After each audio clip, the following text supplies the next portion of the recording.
cold bones. Yeah, that's my. Hello friends, ನಾನು ಮಳವಳ್ಳಿ ಮಂಜ ಮಾತಾಡ್ತಾ ಇರೋದು. ಈ ವಿಡಿಯೋದಲ್ಲಿ ಏನಪ್ಪ ಅಂದರೆ, ನಾನು ಈ ರಾಜೀವ್ ಗಾಂಧಿ ವಸತಿ ನಿಗಮದ್ದು ಮನೆಗಳ ಬಗ್ಗೆ ವಿಡಿಯೋ ಮಾಡೋದ್ರಿಂದ ಈ ಮನೆಗಳನ್ನ ನಿಮಗೆ ಈಗ ಯಾವ ಹಂತದಲ್ಲಿ ಕಟ್ತಾ ಇದ್ದಾರೆ, ಅದು ಯಾವ ಹಂತದಲ್ಲಿ ಸಾಗಿದೆ ಅಂತ ತೋರ್ಸೋಕ್ಕೆ ನಿಮಗೆ ಹೆಸರುಘಟ್ಟಕ್ಕೆ ಹೋಗ್ತಾಯಿದ್ದೀನಿ. ನಾನಿರೋದು ಲಕ್ಷ್ಮೀಪುರ ಕ್ರಾಸ್, ಈ ಕಡೆ ಎಮ್ ಎಸ್ ಪಾಳ್ಯದ ಹತ್ರ, ಯಲಹಂಕ ಎಮ್ ಎಸ್ ಪಾಳ್ಯದ ಹತ್ರ ನಾನಿರೋದು. ನಾನೀಗ ಲಕ್ಷ್ಮೀಪುರ ರೂಟಿಂದ ಹೆಸರುಘಟ್ಟಕ್ಕೆ ಹೋಗ್ತಾಯಿದ್ದೀನಿ. ಹೆಸರುಘಟ್ಟಕ್ಕೆ ಹೋಗಿ ಹೆಸರುಘಟ್ಟದಿಂದ ಮುಂದೆ ಇನ್ನೊಂದು 2 ಕಿಲೋಮೀಟ್ರ್ ಆಗುತ್ತೆ. ಅಲ್ಲಿ ತೋಟಕೆರೆ ಅಂತ ಬರ್ತದೆ, ಬಸವಣ್ಣ ದೇವಸ್ಥಾನ ಅಂತ ಬರ್ತದೆ ಒಂದು ಸ್ಟಾಪು. ಅಲ್ಲಿ ಆಲ್ರೆಡಿ ಮನೆಗಳನ್ನ ಕಟ್ತಾ ಇರೋದು ಈ ರಾಜೀವ್ ಗಾಂಧಿ ವಸತಿ ನಿಗಮ. 1 ಲಕ್ಷ ಮುಖ್ಯಮಂತ್ರಿ ಬಹುಮಹಡಿ ಕಟ್ಟಡದ್ದು ಮನೆಗಳು ಕಟ್ತಾ ಇದ್ದಾರೆ. ಅಲ್ಲಿಗೆ ಹೋಗ್ತಾಯಿದ್ದೀನಿ. ಅಲ್ಲಿಗೆ ಹೋಗಿ ಅಲ್ಲಿಂದ ನಿಮಗೆ ಈಗ ಯಾವ್ಯಾವ ಹಂತದಲ್ಲಿ ಮನೆಗಳು ನಡೀತಾ ಇದೆ, ಕಟ್ಟಿದ್ದಾರೆ, ಎಲ್ಲೆಲ್ಲಪ್ಪ ಅಂತಂದರೆ, ಒಂದು ಅಗ್ರಹಾರಪಾಳ್ಯ ಸರ್ವೆ ನಂಬರ್ 30 ಆಲ್ರೆಡಿ ರೆಡಿಯಾಗಿದೆ. ಸರ್ವೆ ನಂಬರ್ 29 ಇನ್ನೂ ರೆಡಿಯಾಗಿಲ್ಲ, ಅರ್ಧಂಬರ್ಧ ರೆಡಿಯಾಗೈತೆ. ಇದು 6 ತಿಂಗಳ ಹಿಂದೆ ಹೋಗಿದೆ, ಬಟ್ ಇವಾಗ ಯಾವ ಥರ ಇದೆಯೋ ಗೊತ್ತಿಲ್ಲ. ಅದಕ್ಕೆ ಹೋಗ್ತಾಯಿದ್ದೀನಿ, ನೋಡ್ತೀನಿ, ಅಥವಾ ನಿಮಗೂ ತೋರಿಸ್ತೀನಿ. ಅಗ್ರಹಾರಪಾಳ್ಯ ಸರ್ವೆ ನಂಬರ್ 29 ಎಷ್ಟು ಕೆಲಸ ನಡೀತಿದೆ. ಜೊತೆಗೆ ಕುಕ್ನಹಳ್ಳಿ, ಅಲ್ಲೇ ಕುಕ್ನಹಳ್ಳಿ ಅಂತ ಬರುತ್ತೆ. ಆ ಕುಕ್ನಹಳ್ಳಿ ಹತ್ರನೂ ರಾಜೀವ್ ಗಾಂಧಿ ನಿಗಮದ್ದು ಮನೆಗಳು ಕಟ್ತಾ ಇದ್ದಾರೆ.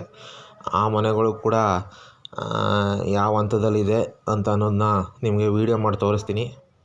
ಆಲ್ಮೋಸ್ಟ್ ಆಲ್ ಕುಕ್ನಹಳ್ಳಿದು ರೆಡಿಯಾಗಿದೆ ಅಂತ ವಿಚಾರ ಬಂತು. ನೋಡೋಣ, ಅದು ಕೂಡ ಎಲ್ಲ ಒಂದೇ ಹಂತದಲ್ಲಿತ್ತು. ಬಟ್ ಬೇರೆ ಬೇರೆ ಕಂಪ್ನಿಗಳಿಗೆ ಈ ರಾಜ್ಯ ಸರ್ಕಾರ ಬೇರೆ ಕಂಪ್ನಿಗಳಿಗೆ ಪ್ರಾಜೆಕ್ಟ್ನ ಕೊಟ್ಟಿರೋದ್ರಿಂದ ಮನೆ ಕಟ್ಟೋಕ್ಕೆ ಕುಕ್ನಹಳ್ಳಿಗೆ ಕೊಟ್ಟಿರೋದು ಪ್ರಾಜೆಕ್ಟು ಬೇಗ ಅವರು ಕ್ಲಿಯರ್ ಮಾಡಿದ್ದಾರೆ. ಹಾಗಾಗಿ ನಿಮಗೆ ತೋರಿಸ್ತಿದ್ದೀನಿ ನೋಡಿ. ಈಗ ಹೋಗ್ತಾಯಿದ್ದೀನಿ. ಈಗ ಇನ್ನೇನು ನಾನು ಹೆಸರುಘಟ್ಟದ ಹತ್ತತ್ರ ಇದ್ದೀನಿ. ಇಲ್ಲಿ ಹೆಸರುಘಟ್ಟ ತೋಟಗಾರಿಕಾ ಸಂಶೋಧನಾ ಸಂಸ್ಥೆ ಅಲ್ಲಿ ಇದೆ, ಅಲ್ಲಿದ್ದೀನಿ ನಾನೀಗ. ಇನ್ನೇನು ಸ್ವಲ್ಪ ಹೊತ್ತಲ್ಲೇ ನಾನು ಆ ಜಾಗದ ಹತ್ರ ಹೋಗ್ತೀನಿ. ಹೆಸರುಘಟ್ಟ ಹೋಗಿ ಅಲ್ಲಿಂದ ತೋಟಕೆರೆ ಹೋಗಿ ಅಲ್ಲಿಂದ ನಾನು ಅಗ್ರಹಾರಪಾಳ್ಯಕ್ಕೆ ಹೋಗ್ತೀನಿ. ಜೊತೆಗೆ ಇನ್ನೊಂದು ವಿಚಾರ ಏನಪ್ಪ ಅಂದರೆ, ಕುಕ್ನಹಳ್ಳಿಲಿ ಪೂರ್ತಿ ಕ್ಲಿಯರ್ ಆಗಿಬಿಟ್ಟಿದೆ ಅಂತ ಹೇಳ್ತಾಯಿದ್ದಾರೆ. ಕುಕ್ನಹಳ್ಳಿ ಮತ್ತು ಅಗ್ರಹಾರಪಾಳ್ಯ ಮತ್ತು ತೋಟಕೆರೆ, ಈ 3 ಕಡೆ ಮನೆಗಳು ಯಾವ್ಯಾವ ಹಂತದಲ್ಲಿ ಕಟ್ಟಿದ್ದಾರೆ, ಯಾವ ರೀತಿ ಪ್ರಗತಿಯಲ್ಲಿದೆ ಅಂತ ಅನ್ನೋದನ್ನು ಕೂಡ ನಾನು ವೀಡಿಯೋ ಮಾಡಿ ತೋರಿಸ್ತೀನಿ, ವೀಡಿಯೋ ಹಾಕ್ತೀನಿ. ಈ ವಿಡಿಯೋನ ದಯವಿಟ್ಟು ಸ್ಕಿಪ್ ಮಾಡಬೇಡಿ. ನೀವು ನೋಡಿ ಒಂದೊಳ್ಳೆ ಮಾಹಿತಿ ಸಿಗುತ್ತೆ. ಯಾಕೆಂದರೆ ನೀವೆಲ್ಲರೂ ಅಲ್ಲಿ ಎಲ್ಲ ಕಡೆನೂ ಅಪ್ಲಿಕೇಶನ್ ಹಾಕಿದ್ದೀರಾ ಅಂತ ಗೊತ್ತು. ಆ ಅಪ್ಲಿಕೇಶನ್ ಹಾಕಿರೋತಾವು ಯಾವ್ಯಾವ ರೀತಿ ಕಾಮಗಾರಿಗಳು ನಡೀತಾ ಇದೆ ಅಂತ ನೋಡಿ ಅಂತ. ಈಗಿನೇನು ಇನ್ನೊಂದು 5 ನಿಮಿಷ 10 ನಿಮಿಷ ಆಗ್ಬೋದು. ಇನ್ನೊಂದು 10 ನಿಮಿಷದಲ್ಲಿ ನಾನು ರೀಚ್ ಆಗ್ತೀನಿ ಅಗ್ರಹಾರಪಾಳ್ಯಕ್ಕೆ. ಅಲ್ಲಿ ರೀಚ್ ಆಗಿ ನಾನೇನು ಮಾಡ್ತೀನಿ, ನಿಮಗೆ ವೀಡಿಯೋದು ಅಪ್ಡೇಟ್ ಕೊಡ್ತೀನಿ. ಜೊತೆಗೆ ಅವರು ಎಷ್ಟನೇ ಹಂತದಲ್ಲಿ ಬಳಸಿದ್ದಾರೆ, ಯಾವ ರೀತಿ ಕಾಮಗಾರಿ ನಡೀತಿದೆ ಅಂತ ತೋರ್ಸೋಕ್ಕೆ. ಏನಕ್ಕಪ್ಪ ಹೋದೆ ನಾನು ಅಂದರೆ, ಆಲ್ರೆಡಿ ಈಗ ನೋಂದಣಿ ಕಾರ್ಯಕ್ಕೆ ಅಂದರೆ ರಿಜಿಸ್ಟ್ರೇಷನ್ ಮಾಡ್ಕೊಳ್ಳೋಕ್ಕೆ ಆಲ್ರೆಡಿ ಬಿಟ್ಬಿಟ್ಟಿದ್ದಾರೆ. ಎಲ್ಲಿ ಅಲ್ಲೇ ಅಗ್ರಹಾರಪಾಳ್ಯ ಸರ್ವೆ ನಂಬರ್ 30 ಬಿಟ್ಟಿದ್ದಾರೆ. ಅಂದರೆ ಎಲ್ಲ ಬ್ಲಾಕು ಬಿಟ್ಟಿಲ್ಲ, ಒಂದು 4-5 ಬ್ಲಾಕ್ ಬಿಟ್ಟಿದ್ದಾರೆ. B, C, ಆಮೇಲೆ D, E, F ಒಂದು 4 ಫ್ಲೋರ್ ಏನೋ ಬಿಟ್ಟಿದ್ದಾರೆ. ಇನ್ನು 4 ಫ್ಲೋರ್ ಬಿಟ್ಟಿಲ್ಲ, ಯಾಕೆಂದರೆ ಸ್ವಲ್ಪ ಕೆಲಸಗಳಿದ್ದಾವೆ. ಅದರಿಂದ ಆ ಕೆಲಸ ನಡೀತಿದೆ, ಅದರಿಂದ ಸ್ವಲ್ಪನೇ ಬಿಟ್ಟಿರೋದು. ನೋಡೋಣ ಈಗ ಯಾವ ಹಂತದಲ್ಲಿ ಅದನ್ನು ಮನೆಗಳನ್ನ ರೆಡಿ ಮಾಡ್ತಾಯಿದ್ದಾರೆ ಅಂತ ಇದೊಂದು ವೀಡಿಯೋ ಮಾಡ್ತಾಯಿದ್ದೀನಿ. ಇದು ಹೋಗೋದು ಕೂಡ ಹಾಕಿದ್ದೀನಿ, ನಾನು ನೋಡ್ತಾಯಿದ್ದೀನಿ. ನೋಡೋಣ, ಯಾಕೆಂದರೆ ನಾನು ಯೂಟ್ಯೂಬ್ನಲ್ಲಿ ವೀಡಿಯೋಗಳನ್ನ ಅಪ್ಲೋಡ್ ಮಾಡೋದ್ರಿಂದ ಯಾರೋ ಒಬ್ಬರು ಕಾಮೆಂಟ್ ಕೂಡ ಮಾಡಿದರು, ಕಾಮಗಾರಿಗಳು ಯಾವ್ಯಾವ ರೀತಿ ನಡೀತಿದೆ ಅದನ್ನು ಕೂಡ ನಮಗೆ ವೀಡಿಯೋ ಮಾಡಿ ತೋರಿಸಿ ಅಂತ. ನೋಡಿ, ಇದು ಇನ್ನೇನು ನಾನು ಹೆಸರುಘಟ್ಟ ಸಂಶೋಧನಾ ಸಂಸ್ಥೆ, ತೋಟಗಾರಿಕಾ ಸಂಶೋಧನಾ ಸಂಸ್ಥೆ ಹೆಸರುಘಟ್ಟದಲ್ಲಿರೋದು ಇದು. ಮತ್ತು ಹತ್ರ ಹೋಗ್ತಾಯಿದ್ದೀನಿ. ಫುಲ್ ವೀಡಿಯೋ ನಾನು ಹಾಕಿಲ್ಲ. ಫುಲ್ ವೀಡಿಯೋ 1/2 ಅವರ್ ವೀಡಿಯೋ ಇತ್ತು, ಅರ್ಧ ಗಂಟೆ ವೀಡಿಯೋ ಆಗ್ತಾಯಿತ್ತು. ಬಟ್ ನಾನು ಅರ್ಧ ಗಂಟೆ ವೀಡಿಯೋ ಹಾಕಿಲ್ಲ, ಯಾಕೆಂದರೆ ಸುಮ್ಮನೆ ಫುಲ್ಲು ಎಲ್ಲನೂ ಅದನ್ನೇ ನೋಡ್ತಾ ಏನಕ್ಕೆ ಹಾಕಬೇಕು, ಬೇಜಾರಾಗುತ್ತೆ ಸುಮ್ಮನೆ ರೋಡ್ ತೋರಿಸೋದೇನು ಅಂತ ಅಂದ್ಬಿಟ್ಟು ಎಲ್ಲೆಲ್ಲಿ ಬೇಕೋ ಮಧ್ಯೆ ಎಡಿಟ್ ಮಾಡಿ ನಿಮ್ಗೆ ಹಾಕ್ತಾಯಿದ್ದೀನಿ. ಅದರಿಂದ ಸ್ವಲ್ಪ ವೀಡಿಯೋ ಲೆಂತ್ ಕಮ್ಮಿ ಆಗುತ್ತೆ, ಅದಕ್ಕೋಸ್ಕರ ಹಾಕ್ತಾಯಿದ್ದೀನಿ. ನೋಡಿ, ಇದು ಆ ಕಡೆ ಈ ಕಡೆ ಎರಡು ಕಡೆನೂ ಖಾಲಿ ಜಾಗ. ಅದು ಅವ್ರದ್ದು ಕಾಲೇಜ್, ಅವ್ರದ್ದು ತೋಟಗಾರಿಕಾ ಕಾಲೇಜ್ ಏನಿದೆ ಅವ್ರದ್ದು ಈ ಜಾಗ. ಮಧ್ಯದಲ್ಲಿ ಅದು ಹೆಸರುಘಟ್ಟಕ್ಕೆ ಕನೆಕ್ಟ್ ಆಗಲಿ ಅಂತ ಅನ್ನೋ ಉದ್ದೇಶದಿಂದ ಅವರು ರೋಡನ್ನ ಬಿಟ್ಕೊಟ್ಟಿದ್ದಾರೆ, ಜಾಗ ಬಿಟ್ಟುಕೊಟ್ಟು ರೋಡ್ ಮಾಡಿಸಿದ್ದಾರೆ. ಆ ರೋಡಲ್ಲಿ ಹೋಗ್ತಾ ಇದ್ದೀನಿ. ನೋಡೋಣ ಈಗ ಹೋದ್ಮೇಲೆ ಯಾವ ರೀತಿ ಅದು ಆಗುತ್ತೆ ಅಂತ ನೋಡ್ಕೊಬರೋಣ. ನೋಡಿ, ರೋಡ್ ಮಾತ್ರ ಚೆನ್ನಾಗಿ ಮಾಡಿದ್ದಾರೆ. ರೋಡ್ ಎಲ್ಲೂ ಕೆಟ್ಟ ರೋಡ್ ಏನಿಲ್ಲ, ಎಲ್ಲ ಕಡೆ ರೋಡು ಇಲ್ಲಿ ಚೆನ್ನಾಗೇ ಇದೆ. ಬಟ್ ನಾ ಇರೋ ಜಾಗದಿಂದ ಹೆಸರುಘಟ್ಟಕ್ಕೆ ಅನ್ನೋಕ್ಕಿಂತ ನಾನು ಇರೋ ಜಾಗದಿಂದ ಅಗ್ರಹಾರಪಾಳ್ಯಕ್ಕೆ ಕರೆಕ್ಟಾಗಿ 12 ಕಿಲೋಮೀಟ್ರ್ ಆಯಿತು. ಗಾಡಿನಲ್ಲಿ ಅದಕ್ಕೆ ನೋಡ್ಕೊಂಡು ಹೋದೆ ಎಷ್ಟು ಕಿಲೋಮೀಟ್ರ್ ಆಗುತ್ತೆ ಅಂತ. ಕರೆಕ್ಟಾಗಿ ನಾನಿರೋ ಜಾಗದಿಂದ ಆ ಅಗ್ರಹಾರಪಾಳ್ಯ ಮನೆ ಎಲ್ಲಿ ಕಟ್ಟಿದ್ದಾರೆ, ನಾನು ಹಾಕಿರೋದು ಅಗ್ರಹಾರಪಾಳ್ಯನೇ. ಅದಕ್ಕೋಸ್ಕರ ಎಷ್ಟಾಗುತ್ತೆ ಅಂತ ಅಂದ್ಬಿಟ್ಟು ನೋಡ್ಕೊಂಡು ಹೋದೆ. ಕಿಲೋಮೀಟ್ರು 12 ಕಿಲೋಮೀಟ್ರ್ ಆಗಿದೆ. ಕರೆಕ್ಟಾಗಿ ಗಾಡಿ ಲೆಕ್ಕ ಹಾಕಿದೆ, 12 ಕಿಲೋಮೀಟ್ರ್ ಬಿದ್ದಿದೆ ಪೂರ್ತಿ. ಅಗ್ರಹಾರಪಾಳ್ಯಕ್ಕೆ ನಾನು ತಲುಪುವಷ್ಟರಲ್ಲಿ 12 ಕಿಲೋಮೀಟ್ರ್ ಆಗಿದೆ. ನೋಡೋಣ ಅದಾದಮೇಲೆ ಯಾವ ರೀತಿ ಇದಾಗುತ್ತೆ ಅಂತ ನೋಡ್ತೀನಿ. ನೋಡೋಣ, ಈಗ ತಿರ್ಕೋತಾ ಇದ್ದೀನಿ. ನೋಡ್ತೀನಿ ಇನ್ನೊಂದು ಸ್ವಲ್ಪ ಹತ್ರದಲ್ಲೇ ಇದ್ದೀನಿ. ಅಲ್ಲಿ ಹೋಗಿ ನಿಮಗೆ ವೀಡಿಯೋ ಮಾಡ್ತೀನಿ. ಬಟ್ ಅಲ್ಲಿ ಕೆಲಸ ಜಾಸ್ತಿ ನಡೀತಾ ಇಲ್ಲ ಅಂತ ಯಾರೋ ಹೇಳಿದ್ರು. ಅಗ್ರಹಾರಪಾಳ್ಯದಲ್ಲಿ ಕೆಲಸ ನಿಧಾನಗತಿ ಕೆಲಸ ಆಗ್ತಾಯಿದೆ. ಬಟ್ ಕುಕ್ನಹಳ್ಳಿಯಲ್ಲಿ ಮಾತ್ರ ಫಿನಿಶಿಂಗ್ ಅಂತಲೇ ತಲುಪಿಬಿಟ್ಟಿದೆ ಅಂತ ಹೇಳಿದ್ರು. ಬಟ್ ಅದನ್ನು ವೀಡಿಯೋ ಮಾಡಾಕ್ತೀನಿ ನಿಮಗೆ. ಸೋಮವಾರದಿಂದ ಈ 3 ವೀಡಿಯೋ ಬರ್ತದೆ. ಫಸ್ಟು ಅಗ್ರಹಾರಪಾಳ್ಯದ ವೀಡಿಯೋ ಬರ್ತದೆ, ಅದಾದಮೇಲೆ ಕುಕ್ಕನಹಳ್ಳಿ ವೀಡಿಯೋ ಬರ್ತದೆ, ಅದಾದಮೇಲೆ ಲಾಸ್ಟಲ್ಲಿ ತೋಟಕೆರೆ ಹತ್ರನೂ ಜಾಸ್ತಿ ಕಟ್ತಾಯಿಲ್ಲ, ಒಂದು 4-5 ಫ್ಲೋರ್ಗಳು ಕಟ್ತಾ ಇರಬೇಕು. ABCDEF ಅಂತ ಒಂದು 4-5 ಅಥವಾ 6 ಎಷ್ಟೋ ಕಟ್ತಾಯಿದ್ದಾರೆ. ನೋಡೋಣ, ಎಲ್ಲನೂ ವೀಡಿಯೋ ಮಾಡಿ ಹಾಕ್ತೀನಿ ನಿಮಗೆ, ನೀವು ನೋಡಿ. ಹಾಗೆಯೇ ಕೆಲವೊಬ್ಬರು ನನ್ನ ಚಾನಲ್ನ ಸಬ್ಸ್ಕ್ರೈಬ್ ಮಾಡ್ದೇ ನೋಡ್ತಾ ಇದ್ದಾರೆ. ಅದಕ್ಕೋಸ್ಕರ ದಯವಿಟ್ಟು ನನ್ನ ಚಾನಲ್ನ ಸಬ್ಸ್ಕ್ರೈಬ್ ಮಾಡ್ಕೊಳ್ಳಿ. ಸಬ್ಸ್ಕ್ರೈಬ್ ಮಾಡಿಕೊಂಡ್ರೆ ನಾನು ಬೇರೆ ಬೇರೆ ರೀತಿ ವೀಡಿಯೋಗಳು ಹಾಕೋದು ನಿಮ್ಗೆ ಬಂದು ತಲುಪುತ್ತೆ. ಅದನ್ನೆಲ್ಲ ನೀವು ನೋಡ್ಬೋದು ವೀಡಿಯೋಗಳನ್ನ. ನಾನು ನೋಡಿದೆ ಅನಾಲಿಸಿಸಲ್ಲಿ. ಬಟ್ ನನಗೆ 50% ಜನ ಯಾರು ನನ್ನ ಸಬ್ಸ್ಕ್ರೈಬ್ ಮಾಡ್ದೇ ನನ್ನ ವೀಡಿಯೋನ ನೋಡ್ತಾ ಇದ್ದಾರೆ. ದಯವಿಟ್ಟು ಸಬ್ಸ್ಕ್ರೈಬ್ ಮಾಡಿ ಅಂತ ಹೇಳ್ತಾ ಇದ್ದೀನಿ ಈ ಮೂಲಕ. ದಯವಿಟ್ಟು ನನ್ನ ಚಾನಲ್ನ ಮಳವಳ್ಳಿ ಮಂಜ ಯೂಟ್ಯೂಬ್ ಚಾನಲ್, ಇಲ್ಲೇ ನೋಡಿ, ಮಳವಳ್ಳಿ ಮಂಜ ಯೂಟ್ಯೂಬ್ ಚಾನಲ್. ಈ ಚಾನಲ್ನ ಸಬ್ಸ್ಕ್ರೈಬ್ ಮಾಡಿಕೊಂಡು ಬೆಲ್ಲೈಕನ್ನ ಕ್ಲಿಕ್ ಮಾಡಿ. ಇದಕ್ಕೇನು ಅಮೌಂಟೇನು ಕಟ್ಟಾಗಲ್ಲ, ಫ್ರೀ ಇರ್ತದೆ. ನನ್ನ ಚಾನಲ್ನ ಸಬ್ಸ್ಕ್ರೈಬ್ ಮಾಡಿಕೊಂಡ್ರೆ ನೀವು ಇದು ಮಾಡಿದ್ರೆ ನಾನು ಹಾಕೋ ನೆಕ್ಸ್ಟ್ ವೀಡಿಯೋಗಳು ನಿಮ್ಗೆ ಬೇಗ ಬಂದು ತಲುಪ್ತದೆ. ನೋಡಿ, ಇಲ್ಲಿಂದ ಸ್ಟಾರ್ಟ್ ಆಯಿತು. ಈಗ ಇದೆ ಅಗ್ರಹಾರಪಾಳ್ಯ ಸರ್ವೆ ನಂಬರ್ 29. ಆಲ್ರೆಡಿ 30 ಪಕ್ಕದಲ್ಲಿದೆ. ಅದನ್ನು ವೀಡಿಯೋ ಮಾಡಿ ಹಾಕಿದ್ದೀನಿ, ಅದು ತೋರಿಸ್ತೀನಿ. ನೋಡಿ, ಇದು ನೋಡಿ ಈ ಹಂತದಲ್ಲಿ ಇರ್ತಕ್ಕಂಥ ಅಗ್ರಹಾರಪಾಳ್ಯ ಸರ್ವೆ ನಂಬರ್ 30. ನೋಡಿ, ಈ ಹಂತದಲ್ಲೇ ಇದೆ. ನಾನು 6 ತಿಂಗಳ ಹಿಂದೆ ಏನು ನೋಡಿದ್ನೋ ಅದೇ ರೀತಿ ಇದೆ. ಇಲ್ಲಿ ಏನೂ ಚೇಂಜಸ್ ಆಗಿಲ್ಲ. ಇದು ಯಾವಾಗಲೂ ಇದೇ ಥರ ಇತ್ತು, ಇವಾಗಲೂ ಅದೇ ಥರ ಐತೆ. ನೋಡೋಣ ಇವ್ರು ಯಾವಾಗ ಕಂಪ್ಲೀಟ್ ಮಾಡ್ತಾರೋ ಗೊತ್ತಿಲ್ಲ. ಬಟ್ ಹಿಂದಗಡೆ ಮಾತ್ರ ಸ್ವಲ್ಪ ಒಂದು 4-5 ಫ್ಲೋರ್ ಏನೋ ಮನೆಗಳನ್ನ ಕಟ್ಟಿದ್ದಾರೆ. ಅದು ಬಿಟ್ಟರೆ ಇನ್ನೇನು ಇದರಲ್ಲಿ ವ್ಯತ್ಯಾಸ ಆಗೇ ಇಲ್ಲ. ತುಂಬ ಕುಂಠಿತ ಗತಿಯಲ್ಲಿ ಸಾಗ್ತಾ ಇದೆ ಅಂತಲೇ ಹೇಳ್ಬೋದು. ಏನು ಮಾಡೋದೋ ಗೊತ್ತಿಲ್ಲ. ಇದು ಗೌರ್ಮೆಂಟ್ ಪ್ರಾಜೆಕ್ಟ್ ಆದ್ದರಿಂದ ಇದು ನಿಧಾನನೇ ಆಗೋದು. ಅದರಿಂದ ನಾವೇನು ಮಾಡೋಕ್ಕಾಗಲ್ಲ. ನೋಡೋಣ. ನೋಡಿ, ಈ ರೀತಿ ಇದೆ ಅಗ್ರಹಾರಪಾಳ್ಯ ಸರ್ವೆ ನಂಬರ್ 29 ಸರ್ವೆ ನಂಬರ್. ಆ ಜಾಗದಲ್ಲಿ ನೋಡಿ ಇಷ್ಟೇ ಆಗಿರೋದು.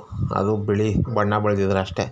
ಅಷ್ಟು ಬಿಟ್ರೆ ಒಳಗಡೆ ಕೂಡ ಏನೂ ಅಂತ ಕೆಲಸಗಳು ನಡೆದಿಲ್ಲ. ಒಳಗಡೆ ಕೂಡ ಹಂಗೇ ಎಲ್ಲ ಖಾಲಿನೇ ಬಿದ್ದಿದೆ. ಏನೂ ಕೆಲಸ ನಡೆದಿಲ್ಲ. ಪೂರ್ತಿ ಹಿಂದುಗಡೆ ಮಾತ್ರ 4 ಫ್ಲೋರ್ ಎಕ್ಸ್ಟ್ರಾ ಕಟ್ಟಿದ್ದಾರೆ.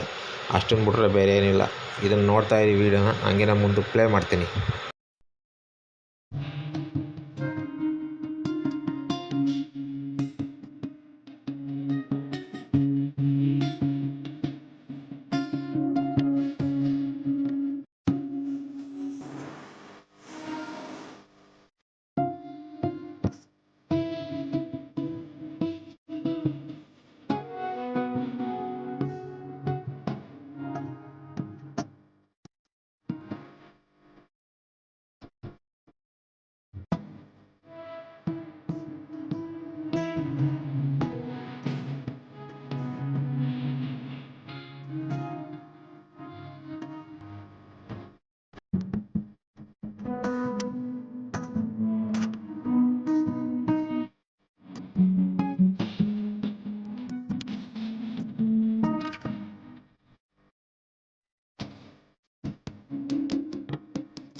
ಇದು ಇವಾಗ ಆಲ್ರೆಡಿ ಅಗ್ರಹಾರಪಾಳ್ಯ ಸರ್ವೆ ನಂಬರ್ 30 ಮನೆಗಳನ್ನ ಕೊಡೋಕ್ಕೆ ರೆಡಿಯಾಗಿರುವಂಥ ಮನೆಗಳು ಇವು ನೋಡಿ. ಇಲ್ಲಿ ಈ ಥರ ಹಾಕಿದೆ, ಬೋರ್ಡೆಲ್ಲ ಹಾಕಿದ್ದಾರೆ ಆಲ್ರೆಡಿ. ಇದು ಈಗ ಮನೆಗಳನ್ನ ಕೊಡೋಕ್ಕೆ ರೆಡಿ ಮಾಡಿದ್ದಾರೆ.